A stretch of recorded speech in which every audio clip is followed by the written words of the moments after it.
In their first summit under the Quad framework on Friday, leaders of India, the US, Japan and Australia will deliberate on expanding cooperation in the Indo-Pacific region and focus on a coronavirus vaccine initiative to effectively deal with the pandemic. They said the virtual summit is expected to delve into pooling in individual strengths by the Quad countries to expedite global vaccine delivery and explore concrete collaboration in supplying safe and affordable vaccines in the Indo-Pacific region.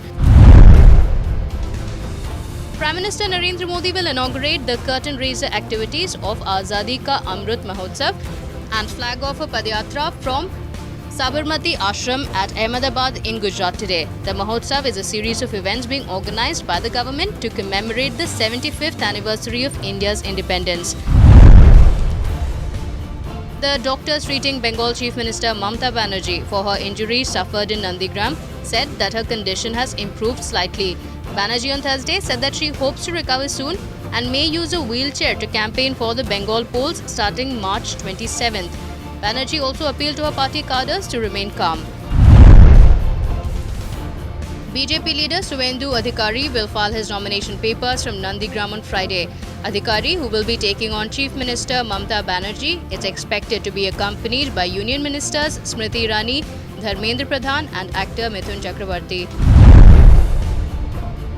Sanyukt Kisan Morcha, a forum representing at least 40 farmers' union, will hold 5 back-to-back Mahapanchayats in poll-bound West Bengal, starting with Kolkata from today, to highlight the pro-corporate agenda of the central government. BKU leader Rakesh Tikait and Outfits General Secretary Yudhvir Singh will lead the Mahapanchayat in Kolkata. Uttar Pradesh government, led by Chief Minister Yogi Adityanath, has taken a serious note of all illegally built religious structures encroaching roads across the state and ordered their immediate removal.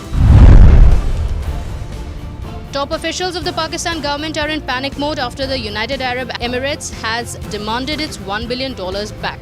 The $1 billion are deposited with the State Bank of Pakistan, the central bank of the country. The deadline to return $1 billion is March 12th. The money has been demanded as the amount has reached its maturity. The apex child rights body NCPCR has asked Netflix to stop streaming Bombay Begums, citing inappropriate portrayal of children in the web series. In a notice to Netflix on Thursday, the National Commission for Protection of Child Rights has asked the OTT platform to furnish a detailed action report within 24 hours, failing which it said it will be constrained to initiate appropriate legal action. India and England will battle it out today in the first T20 internationals in Narendra Modi Stadium in Ahmedabad. England is looking to overcome the embarrassing defeat suffered in the Test series.